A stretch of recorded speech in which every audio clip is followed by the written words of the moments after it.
الرز المعمر. عارفين كانوا زمان مسمينه معمر ليه؟ عشان كانوا زمان بيحطوا فيه حمام، بيدفنوا فيه حمام ويدفنوا فيه اللحمة والفراخ. كانت أكلة الملوك، كانت أكلة الناس الطيبين. عشان كده سموه معمر، عشان كان بيدفن فيه لحمة وفراخ وحمام.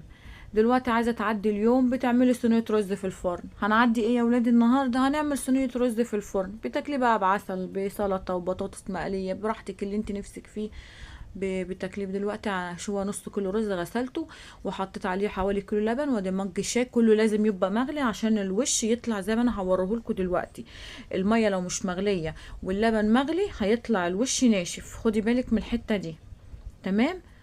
وحطيت معلقه قشطه كانت عندي، وحطيت معلقه ملح، وحطيت واحده فانيليا. وطلع زي ما انتوا شايفينه كده ما شاء الله. انا انتجت الفيديو وجريته بسرعه عشان ما تزهقوش مني.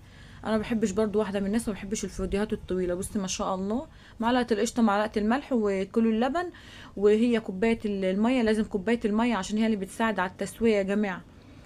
ودلوقتي انا كنت عامله واحده تانية للامانه، هي طلعت لجارنا وناس طيبين يعني اهي.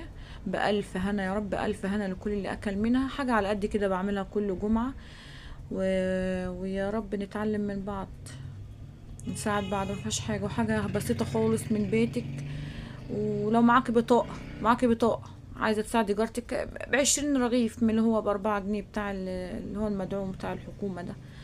وكل سنة وانتم طيبين، واللايك لأختكم أم حور، ومع ألف سلامة في رعاية الله.